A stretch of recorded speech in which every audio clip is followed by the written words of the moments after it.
This is topic 3, and we're going to work a little bit on ratios and some definitions first, which I want you to fill in with me as I go through this page. This is things that you need to memorize, okay? So what we have here is a statement that says a blank is a ratio in which the first term is compared to 100. Well, when you say the first term, you're talking about the numerator of a fraction. In other words, if I had 25, and that term was the first term, it was compared to 100, or as a ratio, sometimes we write it 25 is to 100, but that's the same as a fraction, okay? These two are exactly the same thing. So when I think about it like that, I know that this thing is really a percent. Why is it a percent? Because the denominator is 100. So it could be written 25 over 100. It could be written 25 is to 100 or 25 to 100, which is the ratio. And it could also be written as 25%, okay? Now, a ratio that relates two quantities with different units of measure is really called a rate. If you think about it, it's miles per gallon. We would say, okay, my car gets 20 miles for every gallon of gas, 1 gallon. That happens to be a unit rate because the denominator is a 1, but that's a relationship, 20 to 1, right? So it's a ratio. It could be written 20 to 1, or it could be written as this fraction. It can't be written as a percent because the bottom number is not 100, is it? So it's not really percent, but it is a ratio. Next, we've got a statement that two ratios are equal is called, and this is a proportion problem. Stop the video if you need time to fill these in, okay? So that you can listen. Okay, so if I've got two ratios, they're equal, it's called a proportion. In other words, I could say 2 is to 5 as, and that's where I'm setting these two ratios equal, and I'm going to pick equivalent fractions. 4 is to 10. You notice they're equivalent because I would say 2 times 2 would give me 4, and 5 times 2 would also give me 10. So that's really a true proportion, isn't it? 2 is to 5, and that's the way we read it. 2 is to 5 as 4 is to 10. Okay? Now, here's an example I want you to look at. It says a relationship 3 students out of 5 students. What is that an example of? Well, it's an example of two numbers related to each other. You might want to stop the tape, see if you can fill this in before I tell you the answer, okay? So see if you can do this one, and then start this back up again.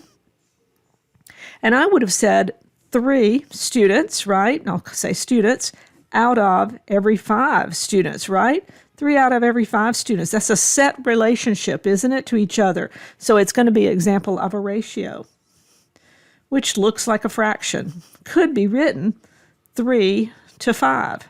And that's how we read it when it's written in that ratio format, okay? 3 to 5. All right, now I want to look at some problems. And like I said, if you think you've got it and you can work it and stop the tape and work it, go ahead, okay? And then start it back. If you need more time to write stuff down, if I go too fast, you stop and then you catch up with me and you come back, okay? This number that's not printed very well on mine is 0.29. There's just a 0 in front of the decimal. So it's 0.29. Now mine says write each number in two equivalent forms. Sorry, it's not 0.29, it's 0.25. Let me write it again, 0.25. Set two equivalent forms. We want to write it as, I'd also write it, it has to be written 3 different ways: a fraction, a decimal, a percent, okay? So this one is already written as a decimal. We need to write the fraction and the percent. Now when I've got 0.25, what I know is this is 25 hundredths. How do I know it's hundredths? Well, remember what we talked about, 2 decimals, hundredths place, right? Hundredths place. So I would say that's 25 over 100 is how 0.25 looks written as a fraction. So what is it as a percent? Well, anything over 100 is a percent, 25%, right? Now I want you to also remember this for me. Remember we said this 25 was a special number. It's like quarters. You say how many quarters in a dollar? Well, there's 4 quarters in a dollar. So if I look at 1 quarter compared to the dollar, I'm saying that's 25 cents compared to a 100. It's the same as saying 1 quarter compared to the 4 quarters in the dollar. You could reduce this number. You could divide them both by 25, couldn't you? And you would end up with the fraction 1/4. That's one of the ones I asked you to memorize, because 25 over 100, or 25%, is the same as 1/4. Think about quarters. 1/4 out of a dollar. 25 cents is 1/4 out of a dollar. The dollar has 4 quarters. The 25 cents is 1/4. That's how it compares to the dollar, okay? Let's look at this next one. It's 35%. Now, if I want to write that as a fraction, all I have to do is put the 35 over 100. And if I want to write it as a decimal, remember what we said about percentages. We take the decimal. It's always right here for a whole number, isn't it? Following the biggest significant digit. If we don't have a decimal, we put it at the very end of our number. To get rid of this percent sign, I have to move the decimal 2 places. We'll count them. 1, 2, and I'm going to put what's called a little caret sign where my new decimal goes. So I would put my new decimal here. I would write down the digits, all of them, until I hit a 0, and I wouldn't write that if I had a 0 at the end. But I've got 0.35. 0.35 is the same as 35 over 100, which is the same as 35%. A fraction, a decimal, and a percent. Now let's look at 2 divided by 7, or 2 over 7. Well, 2 over 7, there it is as a fraction. What is it, however, what is it as a percentage? Well, we would have to get 7 to become 100 to find that out. And that's not always going to be the easiest thing for us to do. Hang on.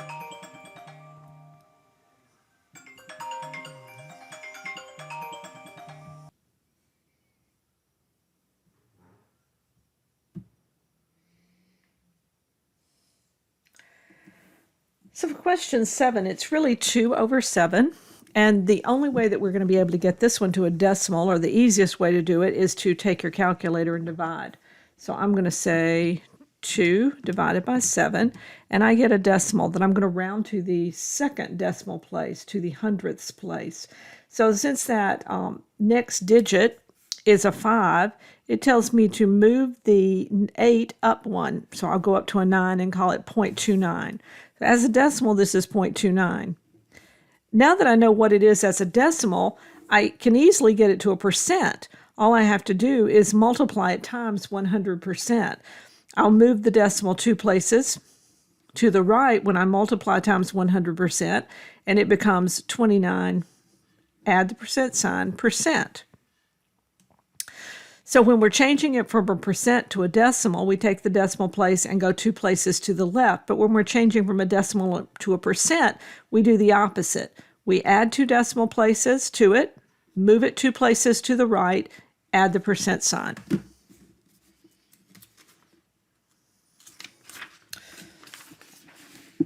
Okay, so proportions. Now we're going to look at these as a ratio. Representation of numbers equal to another representation of numbers. What we've got to do here is find the unknown number, the x. We have x days is to 4 years as 365.25 days is to 1 year. So what we do when we have a fraction equal another fraction, we know it's a proportion, we cross multiply. We're going to multiply across like this. First, I'll take the term that has the unknown in it, the x term. I'll say x times 1. Well, that just gives me 1x, so I can just say that's x, is equal to, and I'm going to multiply these other two, 4 times, and I'll say, well, I put it in parentheses, 365.25. So all I have to do is multiply those two together. Once again, a calculator comes in handy. 4 times 365.25, and that's 365 and 1/4, isn't it? And that becomes 1461. What would it be? Well, this was days, was my unknown, so this is going to be labeled 1461 days. Now let's look at another one. We've got this many feet is how many miles? We know that there are 5,280 feet in 1 mile. So if we know it's 5,280 in 1 mile, we ought to be able to tell how many miles this many feet is, 33,000. If we had 33,264 feet, well, we ought to be able to tell how many miles that is. You go ahead and stop the tape and cross multiply, and then start it back to see if you got the answer right. at first I would multiply the x term times the 5,280. So I would say 5,280x is equal to, and I would multiply 1 mile times 32,264. Well, 1 times anything is just the number, so I can say 33,264. Now, this time I don't have 1x, do I? I have 5,280x, but I need 1x, so I'm going to divide that by the same number, the coefficient of the x, 5,280. When I do that to this side of an equation, this is that equal, I have to do the same thing to the other side. So I'm going to divide by 5,280. These will cancel because they're basically the same number over itself, which is the number 1. And over on the right side, I'll have to do the division. I'll say 33,264 divided by 5,280. And that's going to give me 6.3. Now, 6.3 what? Well, 6.3 miles. That's how many miles are in 33,264 feet. So I'm really just, that was a conversion problem. Now let's see if we can do the next one. A cooking magazine is going to show us a photo of a main dish on the front cover of 5, look at this out, 5 out of the 12 issues it publishes each year. So every year, basically, they publish 1 issue per month, so they're going to publish 12 issues in a year, right? That makes sense. And 5 of those are going to have a main dish on them. We're going to write and solve a proportion to determine how many times a photo of a main dish will be on the front cover during the next 5 years, okay?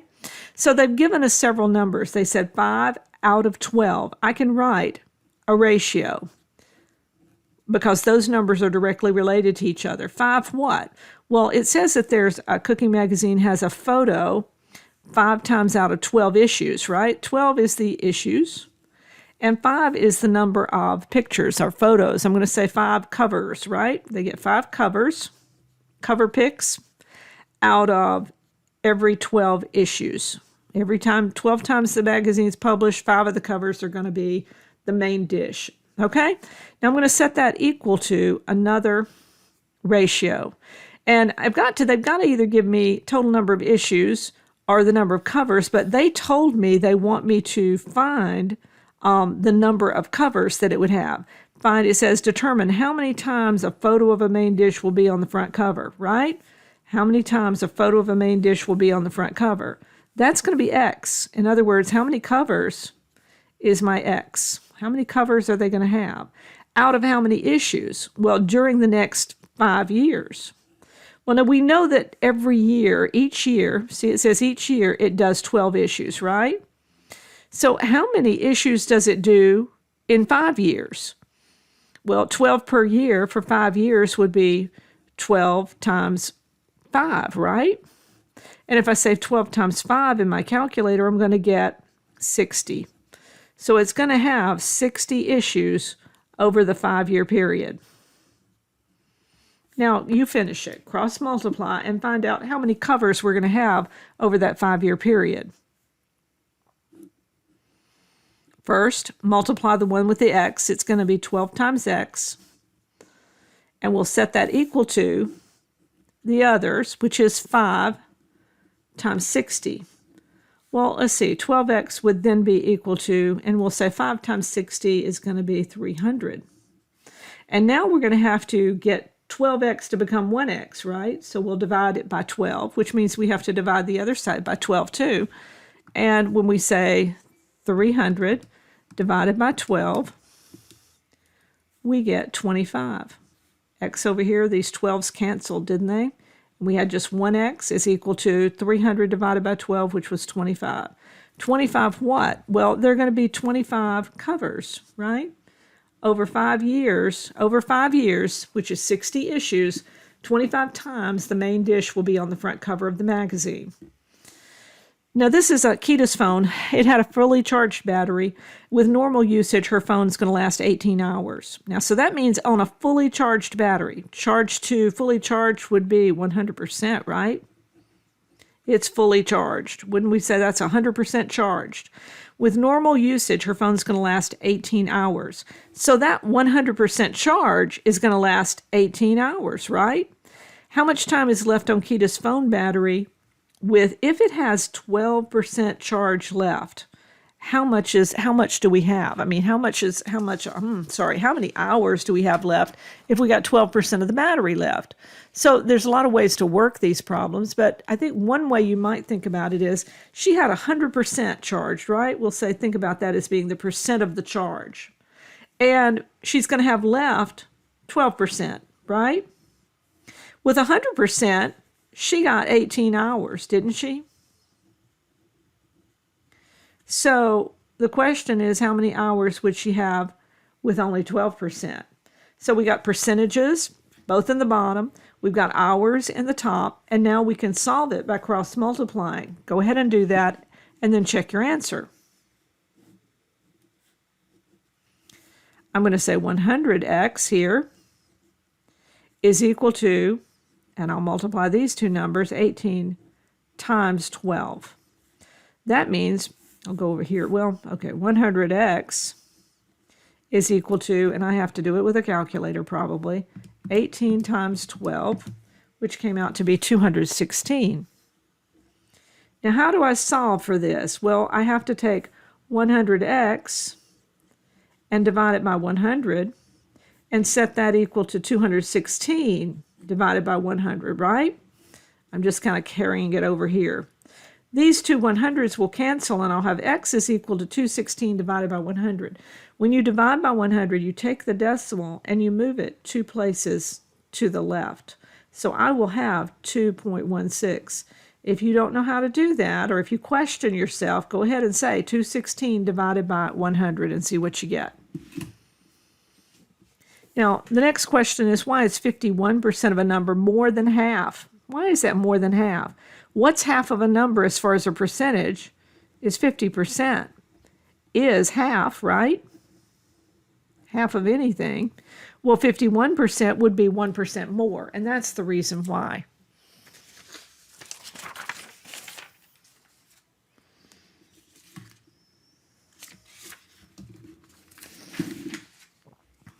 Okay, so for this one, I'm having to look back to see if I can find out what's written here.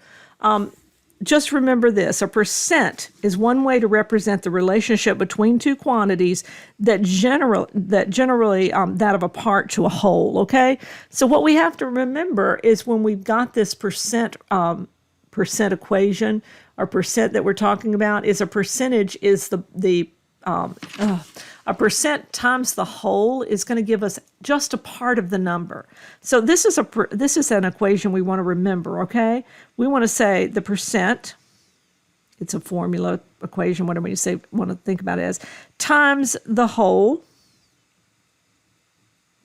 is going to equal the part, just part of the number. This is my whole number. I get a percentage of that whole number. Of, remember, means multiply. And that's going to be my part. Now, it can be written the other way. It can be written part is equal to percent times whole, or part is equal to whole times percent. This is interchangeable, isn't it? So what do we do if we say we want to find 8% of 720? Well, first, you've got to convert this percentage to a decimal. Now, when I look at this percentage, the decimal's here, but to get rid of the percent sign, I have to move it 2 places to the left. Well, to do that, I'm going to have to add a couple of zeros and put it right here. I put my little caret mark down, didn't I? So what is this what is 0.8%? It's 0.000,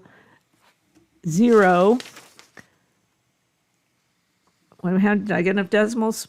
0.8, isn't it? I took it from here and I moved it, 2 places. I only needed to add 1 place. Got it? Do this again. 0.0008%. Do it with me again just because I messed that up. It was 0.08%. I want to move it 2 places this way. I'll need to add a couple of zeros and put my decimal right there. 1, 2, 3 zeros. Decimal, 1, 2, 3 zeros, and then the 8. When I say of, we know that means multiplication. So I'm going to say times 720. And that's what it's going to equal, okay? So now it's just a type it in the calculator problem. 0.0008 times 720, and I get 0.576. It's a small number, but 0.08% is a very small decimal, okay? Now let's look at another one that looks more realistic to us. I've got 162.5%. Now look, this is more than 100%. This is bigger than all of the number, right? So this is going to actually be, the answer is going to be bigger than 200 this time. I'm still going to take my decimal and move it 2 places to the left, and that's where my decimal is going to go. So when I write it out, I'll write it 1 point, and then it is 625. That's how I get rid of the percent sign, okay? And then I say times 200. Now think about it. If I just had the number 1 times 200 is 200, right? And then, but I'm multiplying it times a number that's bigger than the number 1. So my answer is going to be bigger than 100. When I multiply times something that's more than 100%, I get more than the original number. 1.625 times 200 is going to equal 325. And it is bigger than the original number of 200. Now see if you can do C by yourself. Remember to move the decimal to get rid of that percentage before you multiply. Now I'm going to move it 2 places. I'll write my little 2 here. There's 1 0 already there, so I'll add a 0 and put my decimal here. Decimal, how many count my zeros? 003 times 60 is going to give me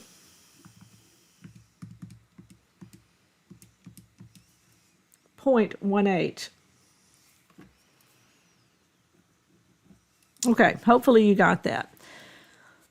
Okay, how does a value that's greater than 100% of the original value, greater than 100% or less than 1% of the original value compare? Now, I'm not really interested in this less than 1% of the original value, but if you have greater than 100% of the original value, it's going to be bigger than the original number, right? Just like we talked about up there, okay? Now, bigger than the original number. Jean stated that among what does that say? Hang on a second, I can't read it. Jean stated that finding 25% of a number is the same as dividing the number by 4. Is Jean correct? Well, what's 25%? 25% is 25. If we write it as a fraction, it's 25 over 100. But remember, 25 is one of those special numbers. When we're looking at it as percentages, it's how many quarters. And if we looked at it like it was a quarter, you got 4 quarters in a dollar, right? Well, this is one of those quarters, and this is 4 of those quarters, right? So 25% is 1/4. You can reduce that by dividing both of these numbers by 25 and get the same thing. You're going to get 1/4. So when Jean said that finding 25% of a number, in other words, 25% times a number, is the same as dividing it by 4, he's right. Because we would simply say that number divided into 4 parts. If we take 25% of it, it's the same as splitting into 4 parts and just keeping one of those parts. That's kind of like multiplying it times 1/4, isn't it? All right, a 8-ounce serving of apples contains 8% of your daily vitamin C. How many ounces of apples would you need to get 100% of your daily vitamin C? All right, so let's look at this like a proportion problem, okay? I'm going to have a fraction equal to another fraction. See if you can set this up and stop your tape and see if you can do it, okay? Now I'm going to look at these are 8 ounces of apples, right? I got 8 ounces of apples up here. And that 8 ounces of apples has 8% of my requirement, doesn't it? 8% C, I'll call it. Now, I want to know how many it would take to get 100% C. If I want 100% of the vitamin C, what am I going to have to do? How many apples am I going to have to eat? How many ounces of apples? And that's what this is going to tell me, okay? So I'm going to take this and cross multiply to solve. And you can stop and do this because you know how to do this now. I say 8 times, and remember this percent here, really, we're just using it as a label, okay?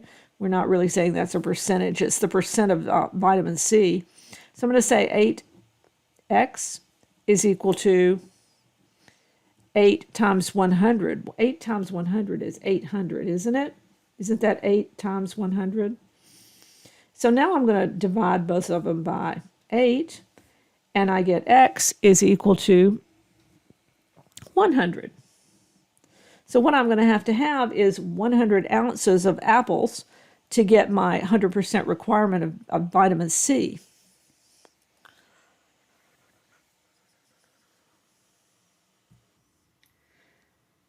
And this next one, my numbers didn't print so well, so I'm going to rewrite them and hope I got the right numbers. I'm printing B to say it is 20% or 0.20%, 0.20% of 3,542. I want to find the percent of each number, and all you do is you change your percentages to a decimal and then multiply. So you should be able to do both of these, 0.2, 0.20%, and 59%. Remember, your decimal is right here in a whole number, okay?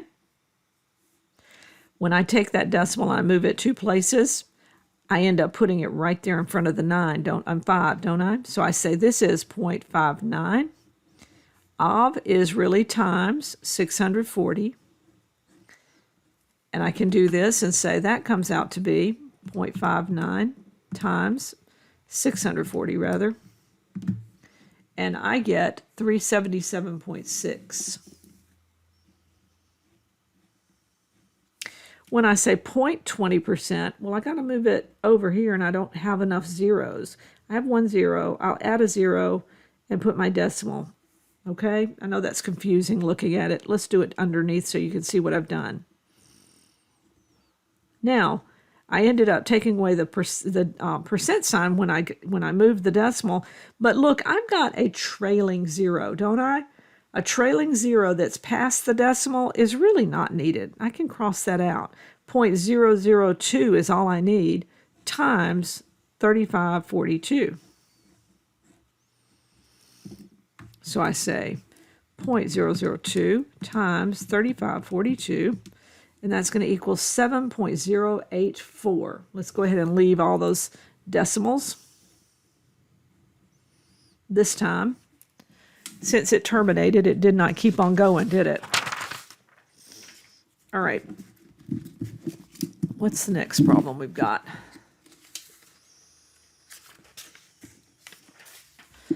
So we're still doing a bunch of these numbers for you. So I've got 195% of 568.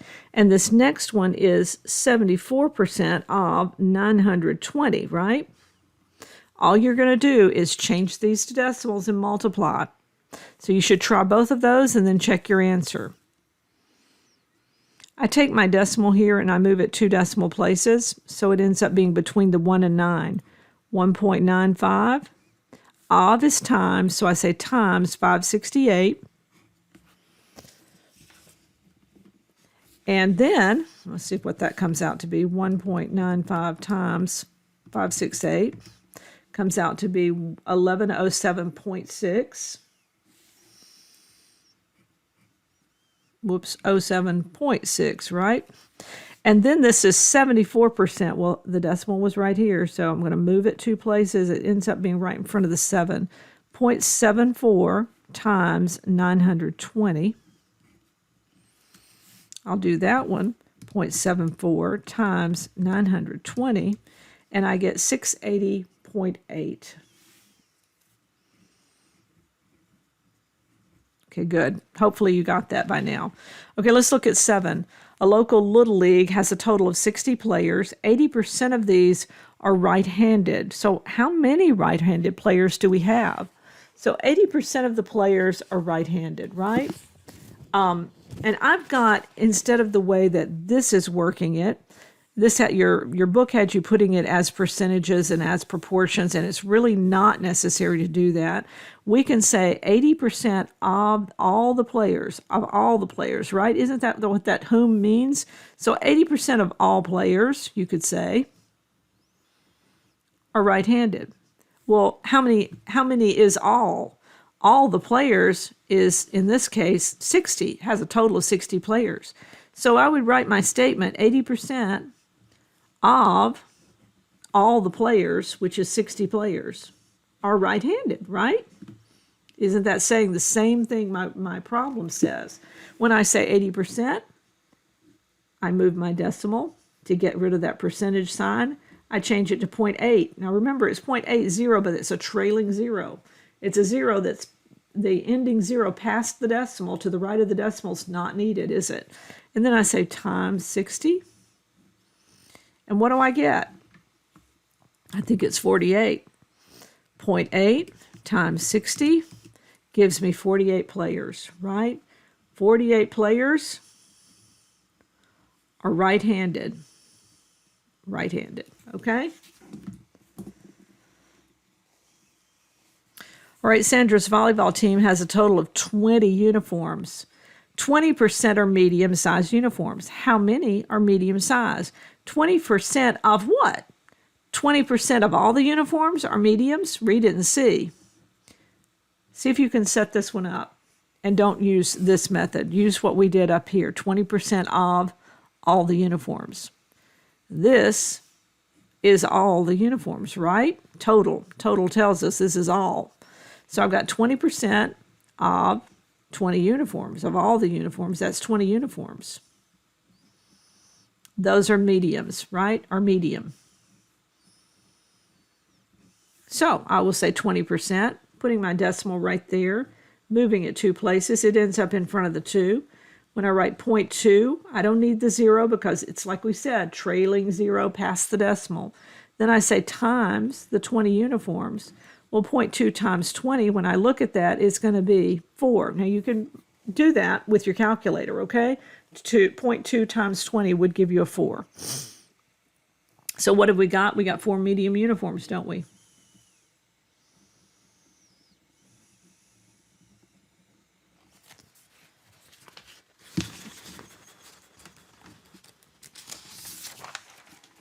Okay, let's look at another one.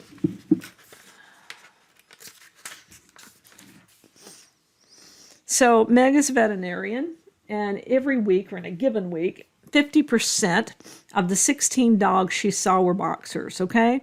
Now, Steve is a veterinarian, and in the same week, 7 of the 35 dogs he saw were boxers.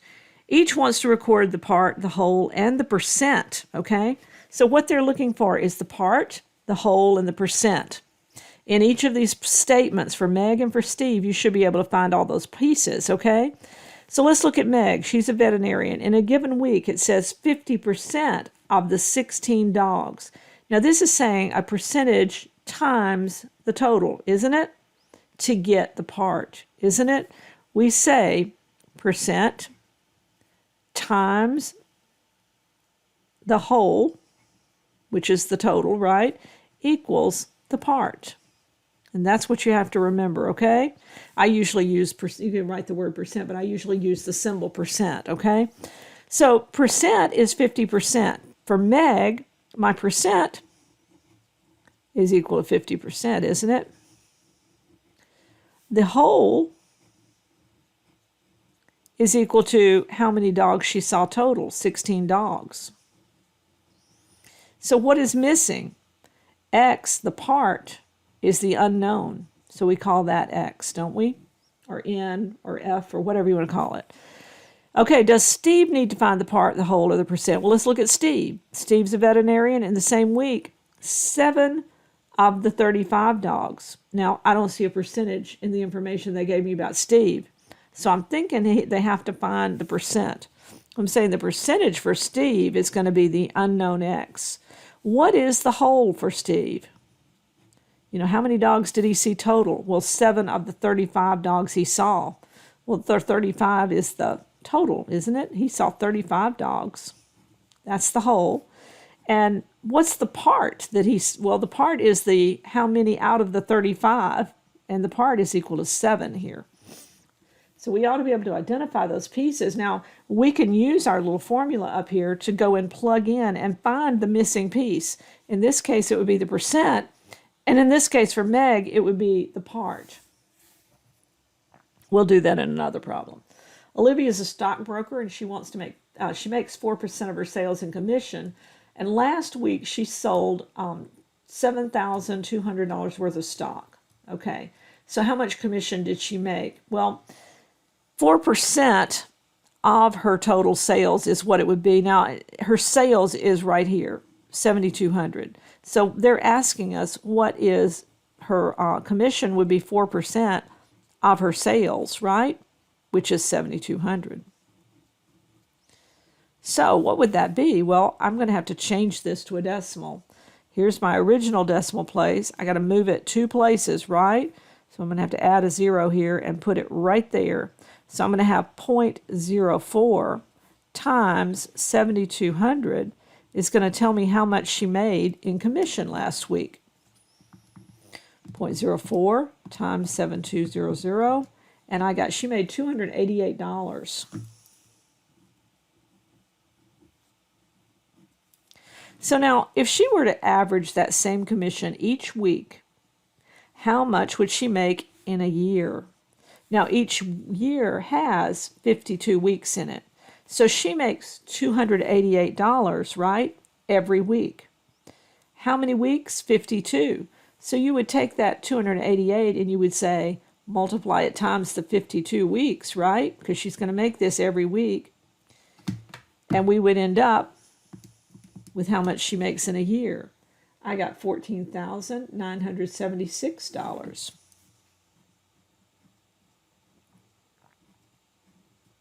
That's her yearly salary, right? This is her commission. Once I multiplied her commission for the week by 52 weeks, because she wants to get paid every week, right? So every week she makes 288, so I'll multiply it times 52. What if she, okay, so what does this one say? The registration fee, it says, for a used car is, and I think that says 8%. 8% of the sale price. And the sale price for this car is $5,700. How much is the fee? I got to get my printer fixed. Okay, so if I've got a registration fee is 8% of the sale price, this is going to be 8%, or 0.8% of that times that, right? So let's write it out. 0.8% of the sale price of $5,700. And you can do this now. Take your decimal and move it, right? 2 places to the left. Well, there's nothing out here, so I'm going to have to add a couple of zeros. And then I'll put my new decimal place. It would be right here, my new decimal, and I'll have 008 times 5,700. And let's see what that's going to be. 0.008 times 5,700. I get 45.6. Now we're talking money, so we need another digit, don't we? So we'll call it $45.60. That's the registration fee if it is 0.8%. Now the total cost of an item is always the price plus the sales tax. So what we do is we calculate the sales tax with a percentage, and then we add it back to the cost of the item, and then that tells us how much we have to pay. So if we have something that's sold for $40 and there was a 4% rate of tax, what is the sales tax? And then how much do we pay for the item? Well, first you take 4% and put it as a decimal. Well, okay, that's where my decimal goes. I'd have to move it 2 places to the left, so I'm going to have to add a 0, right? And there's my new decimal. So this is 0.04. That's the tax rate. And I'll take that 0.04 and I'll multiply it times my $40. Now look, I don't need 0.00, right? Trailing, those are zeros to the right of the decimal, you know, and trailing zeros to the right of the decimal. There's nothing after them. So I can say get rid of those, multiply it times 0.04. And I'm going to probably end up with a sales tax of 40 times 0.04. I'm going to end up with $1.60. See where my decimal is? 1.6. So I say my sales tax is 1.6. Think money, though. That's $1.60, isn't it? So what do I do now? Sales tax is $1.60. The item costs $40. What am I going to have to pay? Well, I'm going to have to pay the $40 plus the $1.60. That's the tax. And I'll end up being $41.60 is the total that I will pay for it.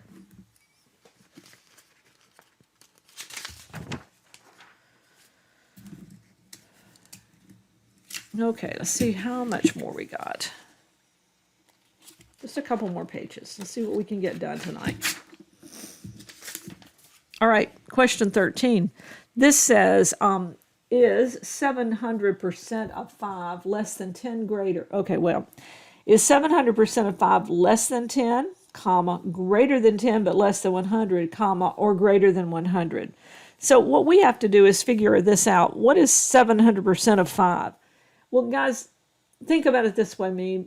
700% is going to be more than 100%, right?